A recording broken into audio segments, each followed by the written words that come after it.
berapa kali kami menerima kasus itu SK-nya sudah turun secara reguler, lah dilalah kersane ngalah. Betul. Sebelum BUP, sehingga kami harus mengusulkan ulang kan dari nol lagi kan kalau seperti itu. Nah ini kasihan maksudnya jandanya ya, mungkin yang reguler aja harus menunggu, maksudnya harus diusulkan 1 tahun sebelumnya. Nah ini apakah ada privilege gitu Bu?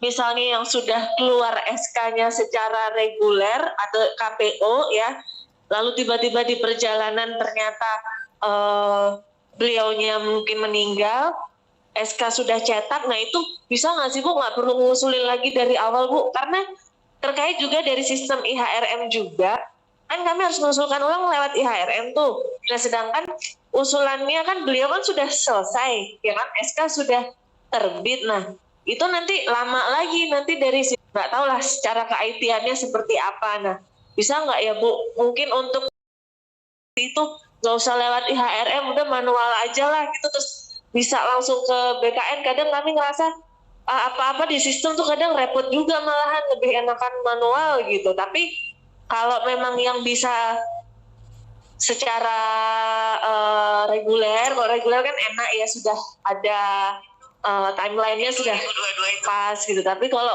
untuk yang meninggal ini kan yang di luar kita juga nggak tahu kan ya Bu, gitu. Mungkin bisa nggak Bu ada mungkin ya lebih sama BKN gitu, yang meninggal ini bisa ada privilege, apalagi sudah ada SK-nya turun, bisa cepat gitu Bu. Itu aja sih Bu dari kami. Ini aja yang tewas kami juga belum kelar-kelar kan Bu, udah dari awal tahun lalu. Atas gitu. Nama siapa yang tewas? Atas Sudarse Bali. Sudarsa ya, kalau di ngomong Sudarsa itu aja sih Bu. Terima kasih sebelumnya. Makasih Mbak Intan. Ini saya jawab dulu yang nomor 1 ya.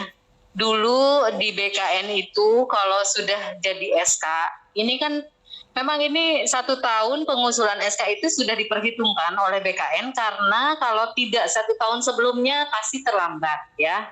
Jadi memang 1 tahun sebelumnya itu bagus. Jadi SK itu kalau misalnya 1 tahun sebelumnya diusulin, paling lama itu 3 bulan 4 bulan sudah turun SK-nya ya. Nah, di tengah perjalanan yang bersangkutan meninggal, ini banyak kasusnya. Kalau dulu, kalau misalnya 4 bulan sebelum BUP meninggalnya tidak perlu dirubah, itu dulu ya.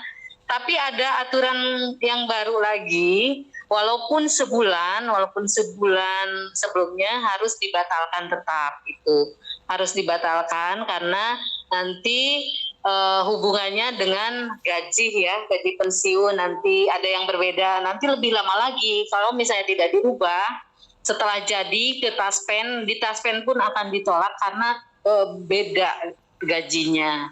Dulu waktu Taspen waktu BKN belum ada aturan 4 bulan boleh tidak dirubah asal persyaratan janda dan surat kematian saja ke Taspen ya, dan pernah kayak gitu ya. Tapi setelah itu mungkin ada beberapa hal yang jadi masalah terkait dengan bedanya gaji yang dibayarkan, akhirnya lama lagi proses. Jadi turunlah Perkap BKN yang menyatakan bahwa semua yang meninggal kalau SK-nya sudah turun harus dibatalkan. Nah, adapun pembatalan saya sebetulnya kalau yang urgent saya selalu koordinasi dengan kabaknya ya, di BKN yang tanda tangan beliau saya batalkan by phone, tetapi proses prosedur tetap ya, proses tetap seperti itu, tapi saya batalkan terlebih dahulu, tapi kalau proses tidak bisa. Jadi kalau proses itu karena kan bagian data itu harus terrekord ya, Miss ya, kalau bagian data itu nggak bisa hanya saya bilang dibatalkan ya. Kalau saya sih hanya telepon ke Bapak, bisa saja dibatalkan cepat, tapi data tetap harus terekod by sistem ya. Jadi tidak bisa saya minta tolong gak usah.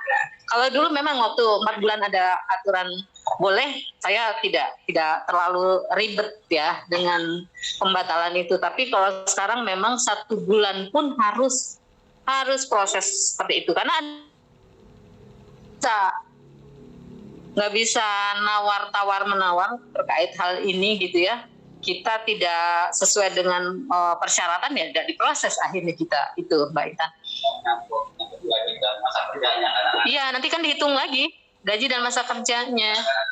29 tahun 6 bulan. Padahal itu udah 3 bulan. Kalau dia misalnya masa kerjanya sebutnya 30 tahun. Pas meninggalnya kurang dari 3 bulan, cuma tahun 9 bulan. Kalau 30 tahun dia masih ada pengabdian. Tambah pengabdian. Kalau kurang dari itu jadi kurang dari masa kerja, terus memang dari sisi gaji kalau beda itu memang harus diralat. Kalau yang sekarang, kalau yang dulu benar kata Bu Rita, dulu kurang 4 bulan aja udah meninggal, oh ini gimana? Ralat, nggak usah, langsung boleh diproses gitu. Kalau sekarang yang peraturan yang baru meninggal dalam 1 bulan aja nggak bisa, harus diralat ulang karena menyangkut dari sisi gaji dan masa kerjanya. Itu aja. Gitu ya Mbak Intan ya. Jadi mohon maaf, saya juga bukannya tidak saya protes, saya selalu orang saya yang paling sering protes untuk ke BKN saya, karena saya sudah merasa sudah familiar sekali dengan teman-teman di BKN. Jadi saya sih kalau ada masalah saya langsung angkat telepon aja gitu ya, kalau yang urgent ya. Nah gitu, tapi yang terkait ini yang meninggal ya mohon maaf harus sesuai prosedur. Dan ini yang meninggal ini biasanya nih terlambat itu banyak hal yang untuk proses memperlambat terbitnya SK yang janda duda ini, karena persyaratannya misalnya nih dari balai belum punya surat kematian atau apa, dan nah surat janda duda ahli waris itu sebetulnya kan harus di-update ya. Jadi kalau misalnya masih yang lama ya tidak bisa diproses gitu. Itu yang bikin lama tuh. Saya juga sebetulnya yang janda duda bukan di Bina Marga saja, seluruh prosesnya itu bukan karena kita di proses, kalau sudah di Setjen BKO kemudian ke BKN itu tidak akan lama ya, dengan kita pertemanan baik dengan BKN gitu kan, selalu membantu PUPR gitu ya, itu pasti akan tidak terlalu lama gitu prosesnya. Yang kedua Mbak Intan, masalah tewas ya. Masalah tewas saya pernah proses dulu, yang masalah tewas itu lama sekali, karena masalah tewas itu detil sekali ya, detil sekali karena menyangkut uang yang ratusan juta yang dibayarkan kepada yang bersangkutan ya, ahli warisnya. Nah itu jadi detil sekali, ada kurang sedikit saja nih masalah kurang dari rumah sakit dan tidak masuk akal, itu pasti akan saya berkali-kali ditelepon oleh kabagnya di bagian status tuh yang menangani masalah tewas. Jadi saya yang debat dengan bagian itu, malah saya pernah debat dengan direkturnya status dulu ya, saya nanganin yang masalah cipta karya itu saya pernah debat, ini kenapa golongan 2 CPNS meninggal kok rapat masalah MOU PUPR dengan dengan perusahaan apa gitulah, saya nggak ngerti ya, kenapa CPNS kok rapatnya MOU gitu kan. Itu sampai sedetil itu, karena yang bersangkutan meninggal pada saat mau rapat di jalan tol kan. Nah itu saya debatnya dengan, saya langsung masuk ke ruangan Pak Direktur status saat itu, saya begitu sampai Pak Dirnya nanya begini, coba Bu, saya bisa bicara dengan Direktur di Cipta Karya gitu kan, silahkan Pak, paling sama kabagnya ya yang menandatangani surat tugas, silahkan Bapak tanya. Kebetulan masih sama itu, masih ada di situ, tapi bukan yang itu. Beliau masih ingat, iya saya memang memberikan surat tugas itu kepada CPNS untuk ikut rapat karena almarhum itu walaupun golongan 2 saat itu CPNS, tapi ahli di bidangnya gitu kan, di bidangnya waktu itu akunting atau apa gitu ya. Kemudian dan beliau itu juga almarhum itu sedang kuliah ekonominya dan sudah selesai, tapi belum penyesuaian ya karena mungkin masih ada masalah gitu. Jadi sampai sedetil itu gitu. Kenapa ini begini? Kenapa MOU kok ini gitu, sampai detil mana surat tugasnya, padahal sudah meninggal selama 5 tahun yang lalu. Kalau dulu tidak ada aturan, belum ada aturannya dulu.